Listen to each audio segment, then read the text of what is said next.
우리가 이제 위드 코로나 이제 상황으로 이렇게 들어가면서 현장 예배의 회복을 계속 말씀을 드리고 있습니다.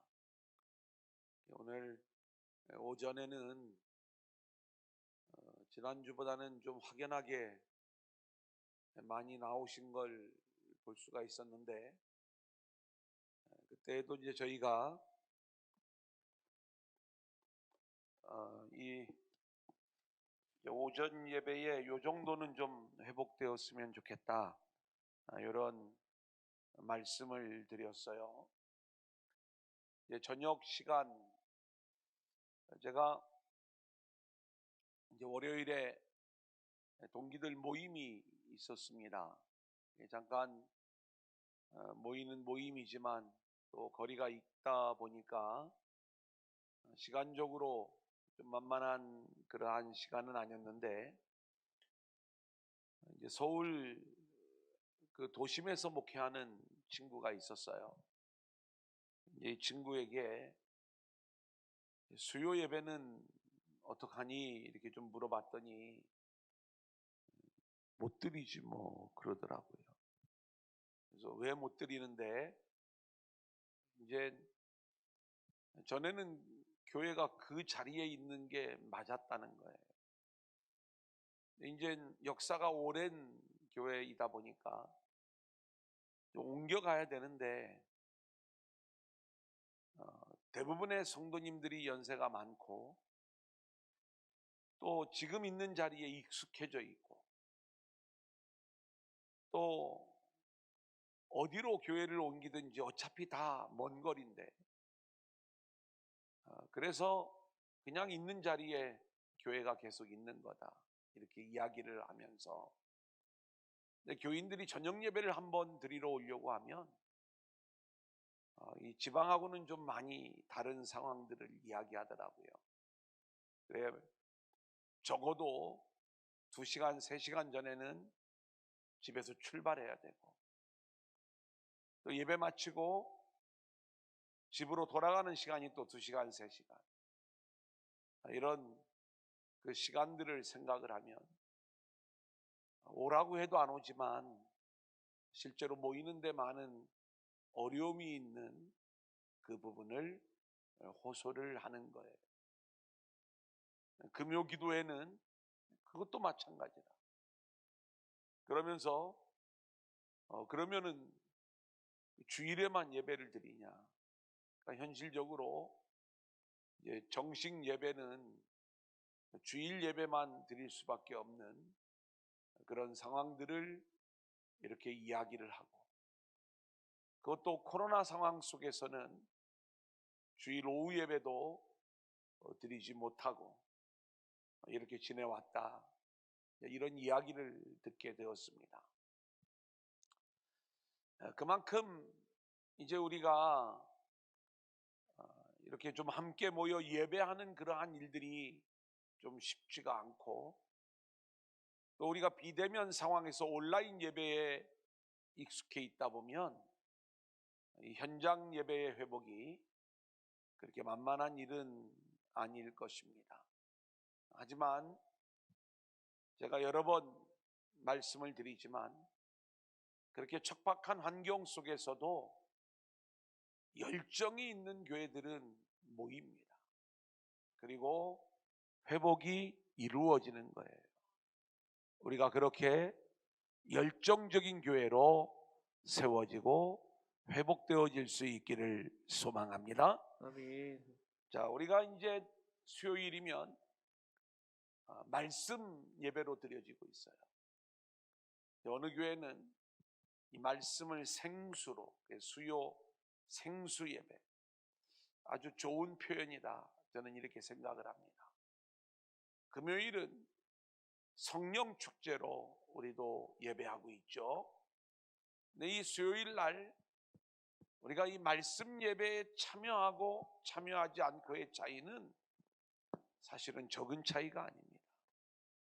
우리가 매주일 이렇게 수요 예배 때마다 함께 말씀을 묵상하고 또 말씀을 꾸준히 공부를 해 나갈 때 우리가 로마서를 하고 히브리서를 하고 야고보서를 하고 그리고 베드로전서를 하고 또 그 앞에 우리가 에베소서 또 빌립보서 골로새서 우리가 공부를 해 나가야 되는 그러한 부분들을 하나하나 이렇게 진행을 해 오고 있는 거예요.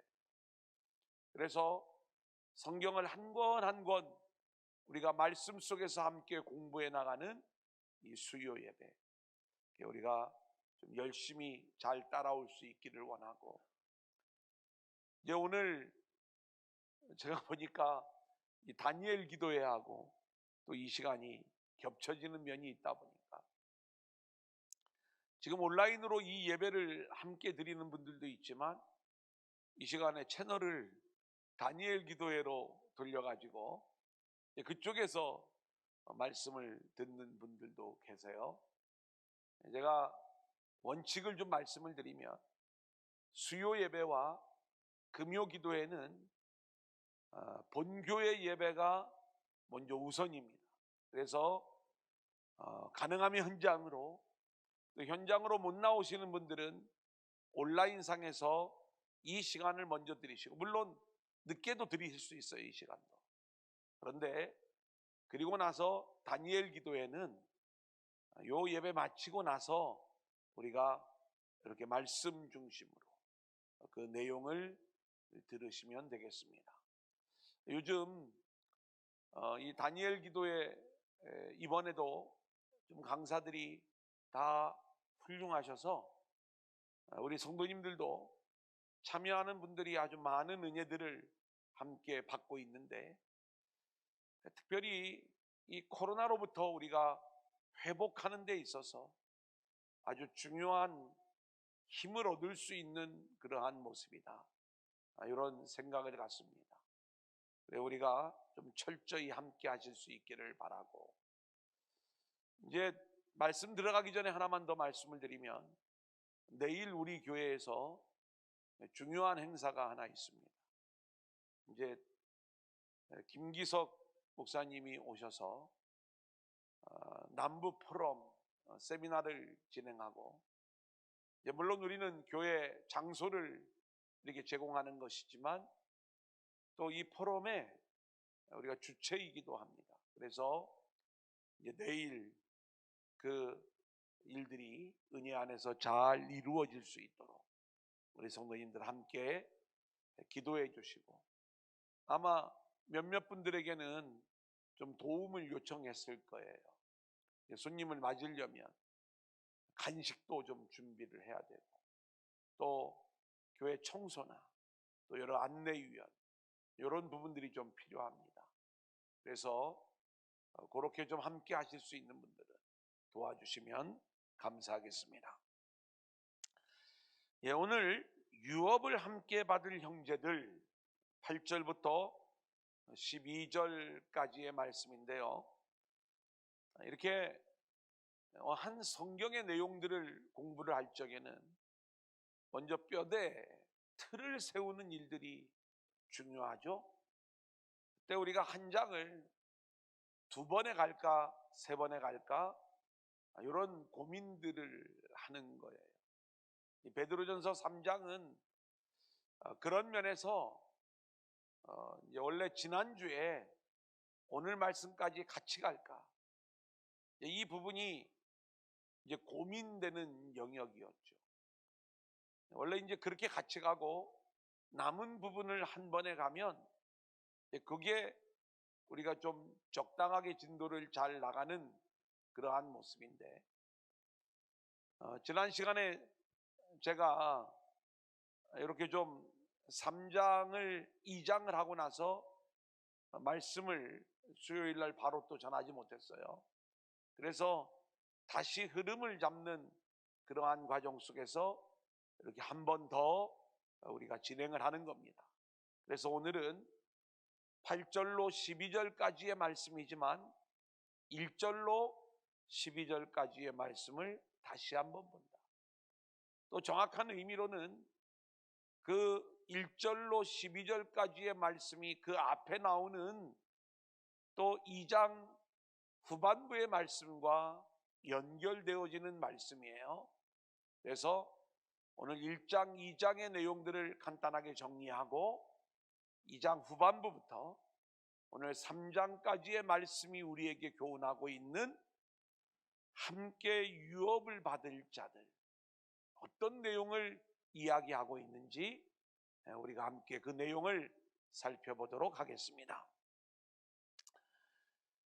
히브리서 그러면 나그네라고 하는 키워드를 놓치지 말라 이렇게 말씀을 드렸죠.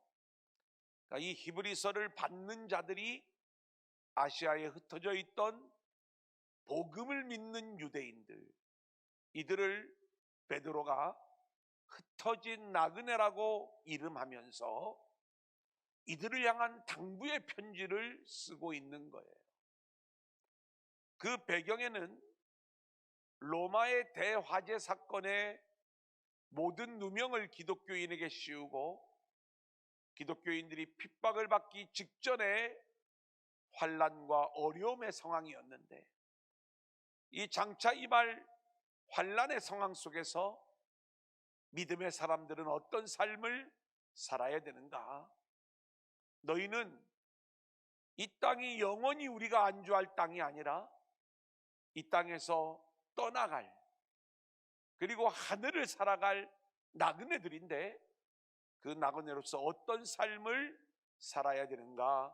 이 내용을 우리 가운데 말씀해 주고 있는 것이죠. 그래서 첫 번째로는 그 어떤 환난과 어려움이 찾아온다 할지라도 하나님을 찬송하라고 이야기를 하는 거예요. 우리가 좋은 일이 있을 때만 하나님을 찬양하는 게 아니라 환난과 고난의 상황 속에서도 우리가 하나님을 마음껏 찬양할 수 있는 것은 이 땅이 우리가 영원히 있을 땅이 아니라 나그네 인생이기에 장차 우리가 소유할 하나님 나라는 하나님의 은혜로만 완성되어지는 그 나라이기에, 그리고 그 환난 가운데서도 하나님의 은혜가 여전히 부어지고 있는 걸 우리가 알고 있기에 우리는 언제나 하나님을 찬양하는 자들로 세워져야 되는 거예요. 그래, 이제 다니엘 기도회를 할 때나 우리 예배를 드릴 때 이 앞에 찬양이 참 은혜가 되죠. 그런데 우리가 이 찬양을 드릴 때 정말 하나님이 하신 일을 알고 그 하나님을 만난 자들의 찬양이 되어야 된다. 두 번째 이야기는 마음의 허리를 동이라는 말씀이에요. 우리는 뭔가 새로운 출발을 할 때 마음의 결단을 하고 육체적인 허리를 동이는 경우를 많이 보게 됩니다. 위드 코로나가 되니까 이제 자영업자들의 숨통이 트이는 거예요. 영업시간에 제약이 없어지고 출입 인원이 대폭 완화가 되어지면서 이제는 그 사업을 하는데 많은 난관과 어려움들이 사라진 거예요. 얼마나 마음의 결심을 하겠어요. 제대로 해보자. 이건 땅의 일에 대하여 허리를 동이는 거예요. 저도 위드 코로나로 돌아오면서 늘 우리 사역자들에게 우리의 허리를 동여야 된다. 그리고 어떻게 해서든지 우리가 빨리 회복을 향하여 나아가야 된다라고 열심히 이야기하고 있어요. 그렇게 이야기하는 것은 지금 우리가 허리를 동이지 않으면 안 되기 때문에 그런 거죠. 자, 그런데 우리가 땅의 일로 허리를 동이는 것도 중요하지만 더 본질적인 것은 하늘을 향해 마음의 허리를 동이는 게 이게 나그네로서 꼭 우리에게 필요한 일들이다. 저는 우리가 매일매일 성령님의 은혜 안에서 마음의 허리를 동이고 하늘을 살아가는 자들로 세워질 수 있기를 소원합니다. 아멘. 세 번째 내용은 두려움으로 지내라는 거예요. 이건 장차 임할 환난을 두려워하라는 그 말씀이 아닙니다. 심판하시는 하나님, 결국 하나님의 심판의 때가 있다는 걸 우리가 알고 있다면 우리는 늘 그때를 준비하면서 하나님을 경외하고 두려워하는 마음으로 우리가 살아가야 되는 거예요. 여러분, 우리 안에 이 모습이 있어야 돼요. 어제도 우리가 장례식을 치렀지만 우리 모든 인생은 그렇게 마지막이 있는 거예요. 두려움 가운데 내 인생의 마지막은 어떤 모습일까? 하나님 앞에 설 때 우리는 어떤 모습일까? 이 부분들을 늘 생각하면서 우리는 두려움 가운데 하루하루를 살아가야 되는 거죠. 자, 그 다음 네 번째는 마음으로 뜨겁게 서로 사랑하라, 이렇게 말씀하고 있어요. 이 사랑은 인본주의 사랑을 말하는 게 아닙니다. 하나님의 은혜와 긍휼과 사랑을 아는 자에게서만이 나올 수 있는 하늘의 사랑을 이야기하는 거예요. 아멘. 우리가 서로를 긍휼히 여기는 거예요. 서로를 연약한 존재로 여기면서 품는 거예요. 이런 하늘의 사랑, 이 마음으로 뜨겁게 서로 사랑하라, 이렇게 말씀하고 있는 거예요. 그러면서 우리가 이 땅에 나그네로 제대로 살아가기 위하여 두 가지 점검을 해야 되는 게 있는데, 하나는 한번 따라해 볼까요? 순전하고 신령한 젖을 사모하라. 순전하고 신령한 젖을 사모하라. 우리가 하나님의 말씀을 늘 사모하며 살아가고 있느냐, 이 부분을 묻고 있는 거예요. 나그네 인생을 살아가는 자들은요, 하나님을 늘 바라보면서 그렇게 우리가 믿음의 인생을 살 때 매일매일의 삶이 말씀을 사모하는 그러한 삶이 되어야 되는 거죠. 여러분, 우리가 새벽마다 하말묵 말씀이 선포되어집니다. 하루 한 장이에요. 근데 이 말씀의 이슬비가 우리에게 내리는데, 이 이슬비를 매일 맞는 사람은요, 말씀으로 촉촉히 적셔진 삶을 살아가게 되는 거예요. 근데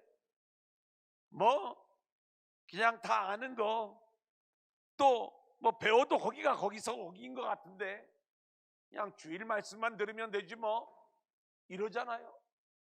그러면 주일에 말씀에 소낙비 같은 것을 맞아도요, 금방 먼지가 풀풀 나고 메마른 그러한 인생이 될 수밖에 없다는 걸 우리가 알아야 되는 거예요. 늘 나는 말씀의 다스림을 받고 있는가? 말씀이 내 인생 안에 작동되어지고 있는가? 나는 오늘도 하나님의 말씀을 붙잡고 나아가고 있는가? 이걸 늘 우리가 생각해. 말씀을 사모하는 자들에게서만 우리가 이 내용을 이야기할 수가 있는 것이죠. 아멘. 자, 그리고 나서 또 하나는, 내 인생은 신령한 집으로 세워지고 있는가? 요거는 거룩한 성전의 삶, 하나님을 예배하는 제사장의 삶을 살고 있느냐, 이 말씀이에요. 이게 나그네 인생이라는 거예요. 여러분, 한번 생각해 보세요. 우리가 하나님이 예수 그리스도를 이 땅에 보낼 때 보배로운 산돌로 보내셨어요. 근데 그 주님을 버린 돌 취급하고 영접하지 않는 자들은 그 몸이 성전이 될 수가 없는 거예요. 예수님의 보배로운 산돌 되심을 아는 자만이 그 주님을 영접하는 순간에 신령한 집으로 세워지게 되고, 그리고 하나님을 예배하는 제사장의 삶을 살아가게 되는 거죠. 아멘. 이 모습이 우리 가운데 나올 때 이게 나그네 인생이다. 저와 여러분은 이 땅을 경작해 나가는 땅에 속한 인생이냐, 아니면 하늘의 신령한 집으로 세워져 하나님을 예배하는 제사장의 인생이냐, 이게 나그네냐 아니냐가 결정되어지는 거예요. 땅의 주소를 두고 살아가는 사람은 이 땅을 살아가는 땅과 함께 망해버리고 땅에 갇혀버리는 지옥의 인생이 될 수밖에 없는 거죠. 근데 우리가 나그네 된 자로서 언제나 하늘을 향해 하늘에 우리의 주소를 두고 하나님을 예배하는 자들로 세워질 수 있기를 소원합니다. 아멘. 자, 그리고 나서 이제 두 가지 순종을 이 장에서 배웠어요. 하나는 한번 따라합니다. 모든 제도와 모든 제도와 왕에게 순종하라. 왕에게 순종하라. 또 하나는 한번 따라합니다. 주인에게 순종하라. 주인에게 순종하라. 자, 이 땅의 제도와 왕에게 순종하라는 거예요. 어떤 대통령은 마음에 드는 대통령이 있고 어떤 대통령은 마음에 들지 않는 대통령이 있어요. 근데 우리 그리스도인의 삶은 대통령이 내 마음에 든다고 해서 순종하고 마음에 안 든다고 해서 불순종하는 것은 결국 하나님 앞에 불순종하는 모습이다. 이 내용을 이야기하고 있는 거예요. 성경은 저와 여러분을 판단할 때 하나님과의 관계 속에서만 판단을 하는 거죠. 그래서 우리는 한 대통령에게 순종하기 위하여 제도와 왕에게 순종하라고 이런 이야기를 하는 게 아니라 우리의 순종이 하나님을 향한 순종이 되기 위해서는 이 땅의 질서와 제도를 우리가 지킬 줄 알아야 된다는 거예요. 아멘. 중요한 이유는 이 일을 통해서 우리는 하나님을 드러내기 위함인 거예요. 아멘. 다른 게 아니에요. 그러니까 우리가 이 부분에 있어서 하나님을 드러내지 못하면 기독교인은 자기네만 한다, 이기적이다, 자꾸 그런 이야기들만 들으면서 오히려 우리가 세상 사람들이 하나님 앞에 나오는 것을 가로막는 그 모습이 되는 거예요. 어떤 자신의 정치적인 신념이 있을 수가 있어요. 하지만 그것이 불순종으로 나온다면 그것처럼 어리석은 일은 없는 거예요. 저도 마찬가지겠죠. 늘 마음에 드는 대통령만 세워지는 건 아니잖아요. 그런데 언제나 저는 순종하려고 했어요. 물론 지금도 마찬가지. 또 다음 대통령도 마찬가지입니다. 왜 순종하느냐? 그것은 마음에 들어서 순종하는 게 아니라 하나님이 하시는 일에 순종하는 것이다. 이걸 우리가 놓치면 안 됩니다. 이게 하나님을 향한 자세인 거지. 어떤 그런 부분들을 자꾸 정치와 이념을 가지고 와서 이야기하는 것은 복음을 무너뜨리는 행동이에요. 우리가 이 부분을 놓치면 안 되는 거예요. 두 번째는 주인에게 순종하라고 이야기하면서 뭔가 관용을 베풀고 사랑이 있는 주인에게만 순종할 것이 아니라 까다로운 주인에게도 순종하라고 이야기를 하잖아요. 여러분, 이 일도 쉽지 않습니다.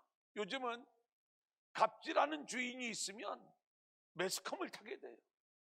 우리는 저런 주인은 따끔하게 혼을 내줘야 돼, 정의 구현을 해야 돼, 막 몰래 스마트폰으로 촬영을 해가지고 인터넷에 올리고 그러면서 그것이 내가 뭘 잘못했는데 이것이 옳은 길 아냐? 그걸로는요 그 영혼을 구원할 수가 없어요. 뭔가 내 마음은 시원할지 모르지만 절대로 그것이 그 영혼을 변화시키고 새롭게 할 수 있는 그 모습은 아닐 거예요.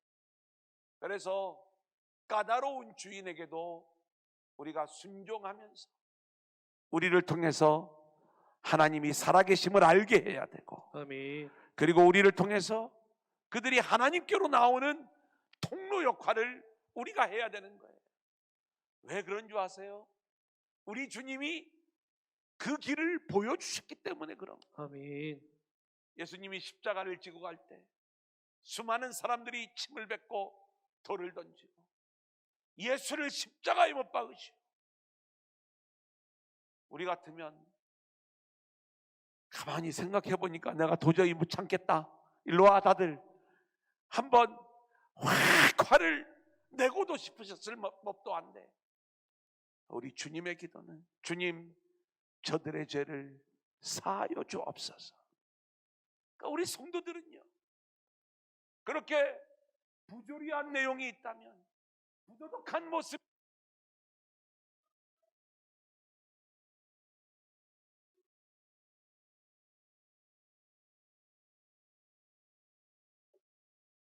모든 죄들을 대신 지고 갈 수 있는 그 십자가의 자세가 우리 모두에게 있어야 되는 것이다.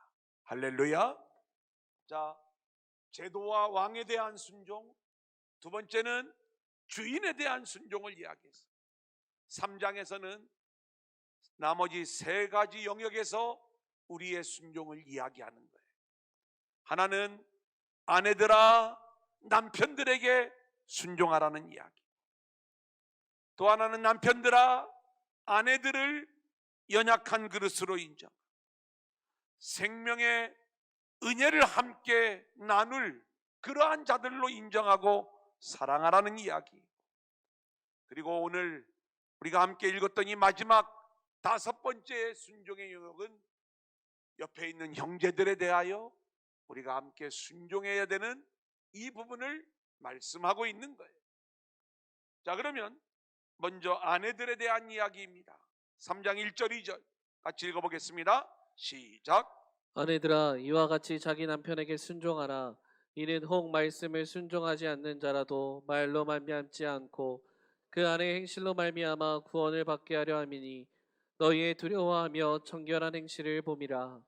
예, 지금 아내의 정결한 행동을 통해서 혹시 말씀으로 복음을 받아들이지 못했던 너희 남편들이 하나님께로 돌아올 수도 있으니까, 좋은 남편, 나에게 잘해주는 남편, 또 내 마음에 드는 남편에게만 순종할 것이 아니라 말을 듣지 않는 까다로운 남편이다 할지라도 그 남편에게 순종할 것을 이야기하고 있는 거예요.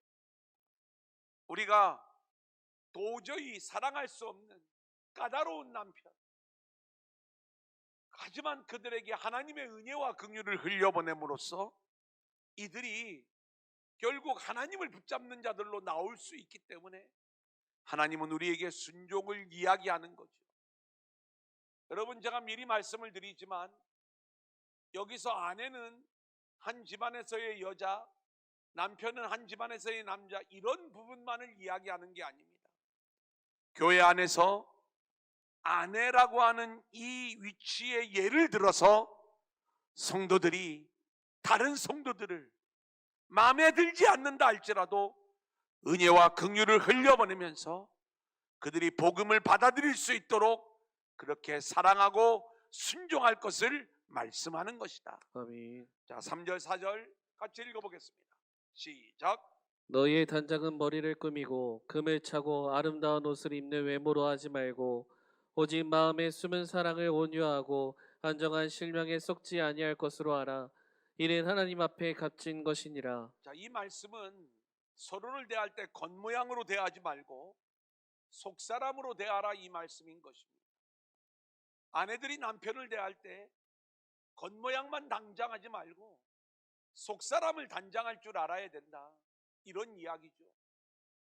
우리도 교회 안에서 서로가 서로를 대할 때 겉으로는 웃으면서 속으로는 미워하고, 겉으로는 뭔가 음식도 나누어 먹고 그럴듯한 모습을 보이면서 정작 속으로는 시기하고 질투하고 미워하고 경쟁하는 그러한 모습 보이지 말라, 이 말씀인 거예요. 우리는 항상 우리의 속사람으로 인하여 이분은 진국이구나, 이 사람은 진짜구나, 그래서 우리를 통해 하늘의 복음이 전파되어져야 될 줄로 믿습니다. 아멘. 5절 6절 같이 읽어볼까요? 시작. 전에 하나님께 소망을 두었던 거룩한 부녀들도 이와 같이 자기 남편에게 순종함으로 자기를 단장하였나니 사라가 아브라함을 주라 칭하여 순종한 것 같이 너희는 선을 행하고 아무 두려운 일에도 놀라지 아니하면 그의 딸이 된 것이니라. 여러분, 우리 안에서 사랑과 은혜와 긍휼이 흘러가지 않는 이유는 우리 스스로가 늘 자기를 사랑하는 존재들이기 때문에 그런 거예요. 자기가 중심이 되는 거죠. 자기가 자기 인생의 주인이 되는 거예요. 그래서 아무리 좋은 사람이라 할지라도 나에게 잘해주지 않으면 그 사람은 나와 상관이 없는 사람이에요. 정말 부도덕하면서 어떤 목적을 가지고 나에게 다가오는 사람이라 할지라도 나에게 잘해준다면 그 사람이 선인 거예요. 이게 대부분의 인생이 이야기예요. 그 사람 좋은데. 좋긴 뭐가 좋아요? 자기한테 잘해주니까 좋은 거예요. 우리 늘 기준이 자기가 기준이 되는 그런 모습을 우리가 보는 것 아닙니까? 그런데 우리는요, 이렇게 자기가 중심이 되고 자기가 주인이 되면 항상 사람을 평가하게 되어져 있어요. 그리고 내가 순종할 수 있는 사람이 있고 순종이 안 되는 사람이 있는 거예요. 그래 우리가 언제나 서로에게 순종하려면요, 우리가 내 인생의 주인이 자신이 되면 안 되고 오직 주님이 우리 인생의 주인이 되셔야 될 줄로 믿습니다. 아멘. 주님이 주인 되는 인생은요, 지극히 작은 소자 하나를 주님처럼 섬기는 거예요. 그러면서 그 영혼을 붙잡는 자들로 나오는 거죠. 사라가 자신의 남편을 주님처럼 여겼어요. 남편이 이뻐서 그랬겠어요? 이 아브라함 인생을 보면, 가만히 보면 정말 답답한 모습이 한두 가지가 아닙니다. 오히려 사라가 생각을 할 때 좀 그럴 수 있어요. 그런데 그렇게 주님처럼 여기는 그 이야기, 우리가 서로를 바라볼 때에 서로를 그렇게 주인처럼 여기면서 우리가 서로를 향해 사랑과 은혜와 긍휼을 흘려보내는 그러한 섬김의 모습이 우리 안에 있어져야 되겠다. 자, 이번에는 남편들합니다. 7절 같이 볼까요? 시작. 남편들아 이와 같이 지식을 따라 너희 아내와 동거하고 그를 더 연약한 그릇이요 또 생명의 은혜를 함께 이어받을 자로 알아 귀히 여기라. 이는 너희 기도가 막히지 아니하게 하려 함이라. 자, 남편들에게 이야기를 하는 거예요. 여인들을 바라볼 때에 그 여인들은 너희보다 더 연약한 그릇이요 생명의 은혜를 함께 이어받을 자다, 이렇게 이야기하고 있어요. 이것도 남편이라고 하는 위치를 예를 들어서 우리 성도들이 서로를 대할 때 어떤 자세로 대하여야 하는지를 말씀하고 있는 거죠. 옆에 있는 형제들을 대할 때 나보다 더 약한 그릇이라는 걸 인정하고 그 영혼을 더 보듬어야 되는 거예요. 더 품어줘야 되는 거예요. 그리고 나 혼자 예수 믿고 구원받을 그 모습이 아니라 우리는 함께 구원받아야 될 존재들인 줄로 믿습니다. 아멘. 그래서 생명의 은혜를 함께 이어받을 자. 그래서 저는요, 이 생명의 은혜를 함께 이어받는 건 천국 백성이 되는 거죠. 그러면 늘 가정 안에서도 이 마음이 있어야 돼요. 나도 하나님 나라를 살아가야 되지만 나 때문에 하나님 나라가 깨지면 안 되는 거예요. 그죠? 가정 안에서 우리가 함께 하나님의 나라 그 생명의 은혜를, 그 유업을 함께 이어받을 자인 거예요. 교회 안에서 나 혼자만 편하면 안 돼요. 나 혼자만 누리려고 하면 안 돼요. 나 혼자만 대장 노릇하려고 하면 안 돼요. 우리는 함께 하나님 나라를 누려야 될 자들이다. 아멘. 이걸 안다면 나로 인하여 상대방이 마음이 깨어지지 않도록 서로를 배려해야 될 줄로 믿습니다. 아멘.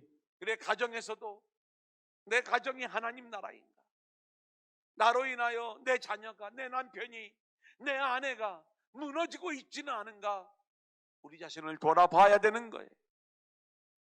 하나님은요, 아유, 내 남편이 나만큼만 하라고 좀 하세요. 그러면 벌써 천국 됐어요. 이거 하나님 따지지 않아요. 남편은 남편하고 하나님하고의 관계, 아내는 아내하고 하나님하고의 관계예요. 나로 인하여 누군가가 하나님과의 관계가 막혀버린다면 하나님은 그 책임을 나에게 묻는다니까요.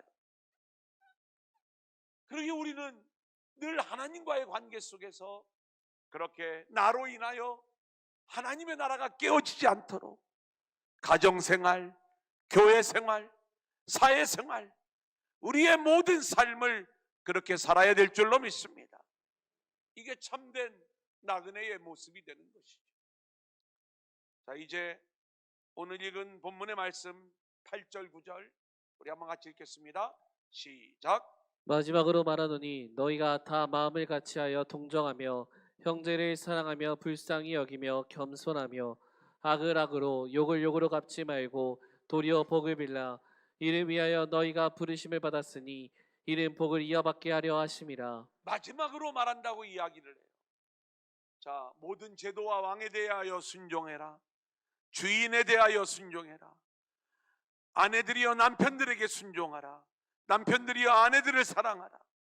이제 마지막으로 형제에 대하여 얘기하겠다 이거예요. 이 형제는 뭐 집에서의 형제 자매를 이야기할 수도 있겠지만 본질적으로 교회 공동체 안에서의 옆에 있는 형제 자매들을 이야기하는 거예요. 우리가 다 마음을 같이 하래. 저와 여러분의 마음이 같아야 돼요. 옆에 있는 성도들과 성도들 사이에 마음이 같아야 되는 거예요. 아멘. 우리가 같은 건 딱 한 가지예요. 세속적인 복음이 아닌 하늘의 복음, 진짜 복음을 붙잡으면 우리가 보는 곳은 하늘이에요. 그러니까 땅을 보지 않으면 되는 거예요. 그렇게 마음을 같이하여 서로를 동정하라. 이건 체휼하는 거예요. 불쌍히 여기면서 뭔가 이렇게 같이 마음을 품고 가는 그 모습을 이야기하는 거죠. 우리 안에 이 모습이 있어야 돼요. 마음에 드는 사람하고만 아니요, 불편한 사람하고도 우리는 마음을 같이 해야 되는 거죠. 아멘. 또 하나, 형제를 사랑하며 불쌍히 여기며 겸손하라 이렇게 말씀하고 있어요. 여러분, 이걸 윤리와 계명으로 들으면서 오늘도 내가 1번, 2번, 3번 번호를 정해놓고 내가 몇 가지를 지켰는가 이거 따지는 게 아니에요. 여러분, 이 일들은 우리에게 없는 모습이에요. 하지만 주님이 우리에게 행하여 주신 모습이에요. 아멘. 그 주님이 우리를 위하여 사랑해 주신 그 사랑을 아는 자들만 이 모습을 따라갈 수 있는데, 우리가 따라가지 못하기에 하나님께서 우리에게 성령을 보내주시는 줄로 믿습니다. 아멘. 그 성령이 우리를 이렇게 끌고 갈 때 우리가 순종하고 나아가기만 하면 우리를 통하여 이 아름다운 하나님 나라의 모습이 나타나게 될 줄로 믿습니다. 아멘. 9절을 보면 악을 악으로 욕을 욕으로 갚지 말아라 이렇게 이야기를 해요. 이 이야기는 우리의 입술, 우리의 혀를 문제 삼는 거예요. 제가 우리 교회 이제 권사님이나 집사님들 이야기를 이렇게 들어보면 객관적으로 이 아내들이 은혜를 더 잘 받아요. 그래서 이제 믿음이 없는 남편이나 부족한 남편들한테 참고 참고 또 참는 거예요. 내가 하나님이 아니면 안 참아. 그런데 이제 하나님을 믿으니까 막 참고 참고 또 참다가 이게 끝까지 잘 참으면 되는데 이제 어느 한순간에 다 쏟아버리는 거예요. 뭘로? 혀로. 그죠? 그러니까 악을 악으로 갚지 말라는 이야기는 우리가 마지막 순간까지 좀 참고 인내하는, 근데 이것이 억지로 되는 게 아니라 성령 안에서 내 옆에 있는 존재를 연약한 그릇으로 인정하고 그 영혼을 불쌍히 여기면서 함께 하나님 나라를 누려야 될 그 존재로 여기면 이 일이 되는 거예요. 근데 우리가 항상 자기가 중심이 되다 보니 내가 원하는 모습으로 따라와 주지 않을 때 견디지 못하는 거예요. 이게 어느 한 순간까지는 견디다가 터져버리는 것. 뭘로요? 입으로 다 쏟아버리는 거예요. 이렇게 하지 말라 이거죠. 한번 따라합니다. 도리어 도리어 복을 빌라. 복을 빌라 도리어 도리어 복을 빌라. 복을 빌라. 여러분, 이게 성도의 삶이 되어야 되는 겁니다. 그래서 우리 안에 가장 미워하는 사람이 있잖아요. 그러면 특별히 그 사람을 향하여 입술로 그 사람의 이름을 불러야 돼. 김근수 축복합니다. 마음속에 미워 죽겠는데 오히려 그 이름을 불러가면서 축복한다고 하잖아요. 그러면 이게 바뀌어져. 실제로 제가 이제 한 10년 전 이야기예요. 행복한 교회 때 그 교회에 성령으로 교회가 이제 충만한 그러한 과정 속에서 주일 오후 예배 때 한 청년이 교회를 왔어요. 근데 이제 주일 오후 예배 그날 제가 이제 설교가 아니어서 저는 이제 목양실에 이렇게 있었던 것 같은데 저를 찾아요. 보니까 우리 이제 몇 사람이 한 청년을 붙잡고 씨름을 하는 거예요. 이 아이가 교회를 왔는데 이렇게 막 이 영적인 그 현상이 강하게 교회 안에 나타나고 있으니까 본인이 그 안에 이 숨어있던 약한 영의 정체가 이렇게 막 드러나는 거죠. 그러면서 이렇게 몸을 비틀고 때로 이제 더 이상 이제 안 되니까 소리를 지르고 막 이런 상황. 그때가 이제 성령의 소낙비가 임하고 막 그 교회가 은혜 안에 가는 그러한 상황이라 어렵지 않았어요. 그냥 축사를 하고 그리고 이제 그렇게 보냈는데 이 친구가 이제 자꾸 와요 교회를. 원래 그 뒤에 있는 교회를 다녔는데 이제 왜 오냐면 기도를 받으면 시원하니까. 뭔가 본인을 막 답답하게 했던 이 부분들이 떠나가. 그래 이제 한동안 교회를 나왔어요. 그리고 이제 본인이 이렇게 또 이제 부모님도 이제 우리 교회 오면서 뭔가 이 아이에게 변화가 나타나니까 어떤 소망을 가지고 부모님 믿지 않는 부모님이었는데 교회를 오시기도 하고. 근데 이 아이가 이제 그렇게 하나님 앞에 매달리고 그러면서 결국에는 치유함을 받았어요. 그리고 이제 신학을 물론 그 전에도 했지만 결국 신학의 길을 계속 걸어가면서 이 아이가 전도사님이 됐습니다. 그래 이제 가끔 찾아와요. 얼마 전에도 여기 카페에 찾아와가지고 목사님 이제 제가 책을 하나 썼습니다. 목사님께 좀 드리려고. 이게 이제 거기에 교회 이름은 이렇게 나오지 않지만 딱 읽어보면 이게 누구 얘기하는구나 이걸 대번 아는 내용들이 그 안에 다 있어요. 책이 나오니까 아마 방송국에서 연락이 간 것 같아요. 그래서 이제 그 새롭게 하소서인가 이거 있잖아요. 여기에 이제 이 친구가 나온 거예요. 그러니까 우리 성도님들이 그 친구 간증을 이제 유튜브로 듣고 나서 저한테 이제 카톡으로 보내온 거예요. 목사님 누구 아시지 않냐고. 그러면서 지금 여기 나왔다고. 요즘은 왜 이렇게 또 우리가 아는 사람이 많이 나와. 어제도 김우선 목사님 그 나온 거 보셨죠? 예, 거기 우리 교회 와서 간증하셨던 김우선 목사님 사랑의 헌금 거기에 나왔던 분이 그분이 또 모르고 또 보셨는 모양이네.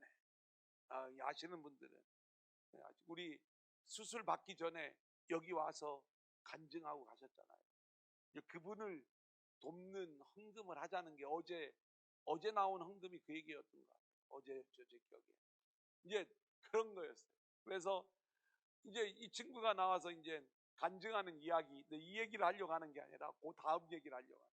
이 친구가 이제 간증을 하는데 내내 이제 집 앞에 있던 교회 표현을 그렇게 하는데 그게 우리 교회예요.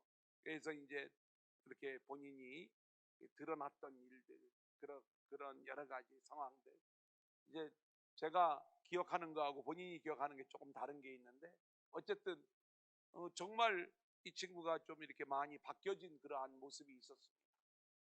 그래 이제 오늘 오전에 제가 새벽 예배 마치고 나서 이제 여러 가지 말씀 준비를 마친 다음에 어떻게 간증했는지 좀 들어보려고 그 내용을 듣고, 그리고 나서 이제 이렇게 좀 기대서 누워서 이렇게 들으니까 그 다음 걸로 또 이렇게 연결이 되어져 가지고 북한에서 탈북한 여성의 이제 간증을 듣게 된 거예요. 이 얘기를 좀 하려고 하는 거예요.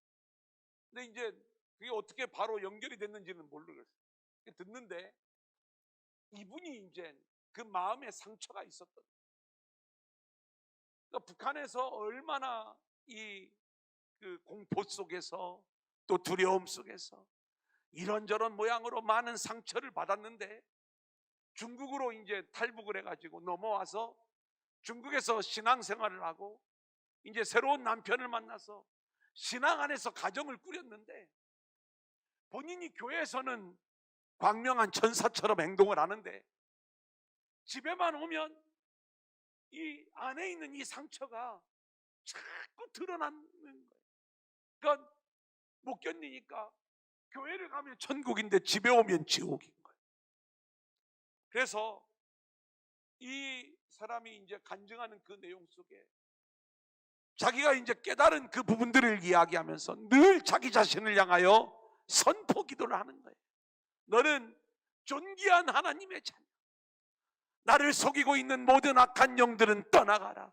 내 안에 있는 분노와 어둠과 미움의 영들은 다 제거될지어다. 나는 존귀한 하나님의 자녀야. 그 어떤 악한 영도 나를 건들 수가 없어.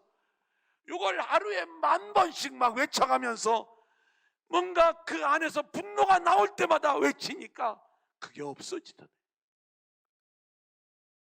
지금도 10,000번은 못 그렇게 해도 계속 뭔가 마음이 무너질 때마다, 뭔가 악한 영이 하나님 나라를 깨뜨리려고 할 때마다 그렇게 선포하며 기도한다는 그 간증을 하더라고요.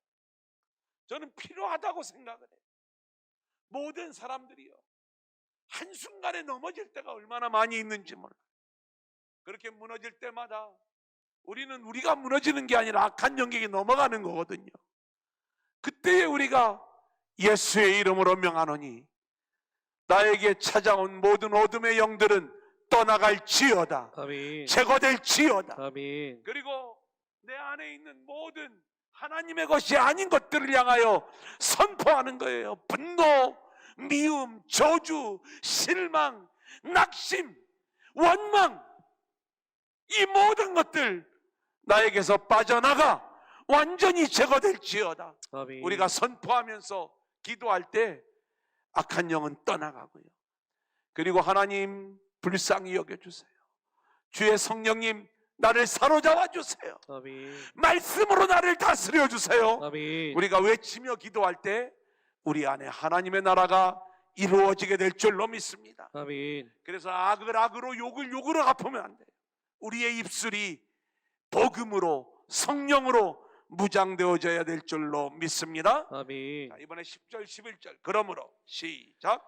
그러므로 생명을 사랑하고 좋은 날 보기를 원하는 자는 혀를 금하여 악한 말을 그치며 그 입술로 거짓을 말하지 말고 악에서 떠나 선을 행하고 화평을 구하며 그것을 따르라. 자, 여기 생명을 사랑하고 좋은 날 보기를 원해. 이 좋은 날은 하나님의 나라가 이루어지는 날을 얘기하는 거예요. 우리는 매일매일 좋은 날 보기를 원하는 자들이 되어지기를 소망합니다. 아멘. 매일매일 우리 안에 하루도 우리는 하나님의 나라를 실패하면 안 돼요. 그 좋은 날은 죽어서 가는 그 좋은 날이 아니에요. 우리가 예수 안에서 이 땅에서 매일매일 이 좋은 날을 누리며 살아야 돼요. 아멘. 그것은 물질로 채워지는 게 아니라 오직 하나님의 은혜로만 채워지게 되는 줄로 믿습니다. 아멘. 그래서 우리가 그렇게 좋은 날 보기를 원하는 자로서 함께 하늘의 복을 받아야 될 자들이기에 우리의 혀로 욕하거나 원수를 갚지 말고 도리어 복을 빌라, 도리어 복을 빌라. 아멘. 우리가 이 말씀을 놓치지 말아야 되는 거예요. 마지막 12절 같이 보겠습니다. 시작. 주의 눈은 의인을 향하시고 그의 귀는 의인의 간구에 기울이시되 주의 얼굴은 악행하는 자들을 대하시느니라 하였느니라. 의인은 없어요. 하지만 하나님의 은혜를 붙잡는 자들을 의인으로 인정해 주시는 거예요. 우리가 그렇게 의인으로 하나님의 자녀로 인정받기만 하면 늘 주님의 시선이 우리를 향하는 거예요. 주님의 귀가 우리의 음성에 귀를 기울이시는 거예요. 그래서 언제나 우리의 신음소리를 들으시고 우리의 기도소리를 들으시면서 하나님께서 우리의 모든 소원과 기도의 제목 위에 응답하여 주시는 줄로 믿습니다. 아멘. 하지만 우리가 자기 의의를 주장하는 자들, 그리고 자기가 중심이 되어 끝까지 혀로 원수를 갚는 자들, 이런 자들에게는 하나님이 준엄한 심판의 얼굴을 들이미신다. 이걸 악인으로 이야기하며 악인에게는 그 얼굴을 향한다, 이렇게 말씀하고 있는 거예요. 오늘 저와 여러분이 5가지 영역, 제도와 왕, 주인, 그리고 남편에 대하여, 아내에 대하여, 형제에 대하여 우리가 주님으로 인해 순종하는 자들로 세워질 수 있기를 소원합니다. 아멘.